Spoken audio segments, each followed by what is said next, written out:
Hello there, my name is Alex Gibbons and I repair and build earth buildings. And here we have a very rare hanging lum chimney. Now traditionally it's probably likely to have been wattle and daub, which is woven sticks and with mud on the outside. That's the daub bit.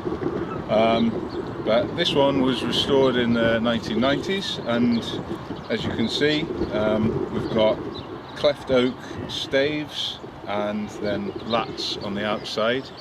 Now because this is a repair job instead of building out from new, I've tried to keep as much of the, even though it is a restoration from the 90s, I've tried to keep as much of the material from the 90s as possible, because if I don't do that, the material will never become historic. So what I've done is just replace these two oak staves here, but managed to keep these two, and then I've screwed in with stainless steel screws. Very important for when they rust, or not rust in this case. These cleft oak staves to the staves on the inside there. And now I'm just mudding around all that, and this is just a mixture of local clay subsoil, chopped straw, a small amount of manure just for good measure, and then a tiny bit of lime just for stabilization. Yeah, this is what we're doing and building it up. And the very important thing here is that I'm not sticking, despite what it may look like, I'm not sticking the mud to the oak. I'm sticking the mud to the mud on the other side.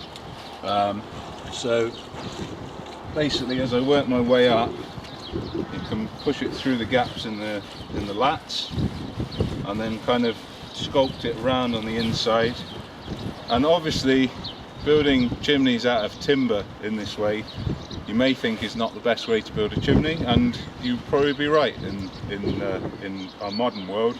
But it's actually traditionally, when the rural skills were here, would have been quite a cheap and quick way of building a chimney. And actually the mud on the outside is completely fireproof. So as long as all of the oak is completely covered up, there's very little chance of it burning. Yeah, that's what we're doing. So hopefully that's interesting to the world, and I'll do a bit so you can see.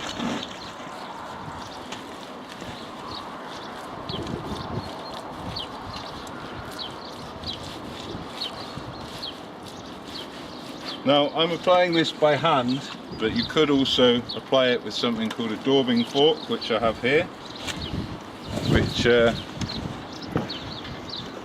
can be quite useful tools when you're doing any daubing, as you can actually move it around quite nicely and push it through the staves and the oak lats, and move it around and not wear your hands out. And there's quite a lot of evidence of people using these daubing forks with the textured finish that you see both in Scotland and in England, and particularly in Lincolnshire in England. We think that that's probably because, if you can imagine, there would have been people that were full-time daubers, and if they were using their hands day in, day out, I mean, it makes my hands pretty rough and I'm used to it, but if you're daubing day in, day out, you're not going to have much hand left after, 10, 20 years of doing that. So these can be very effective at pushing things around, and it actually leaves a very nice key on the mud if you are to plaster over the top of it. In this case, we're not plastering over the top of it, we're just doing a lime wash, so that's not really necessary, which is why I'm using my hands. And to be honest, it does make it much easier to give it a good amount of pressure, push it through the lats. Just make sure you're sculpting it up.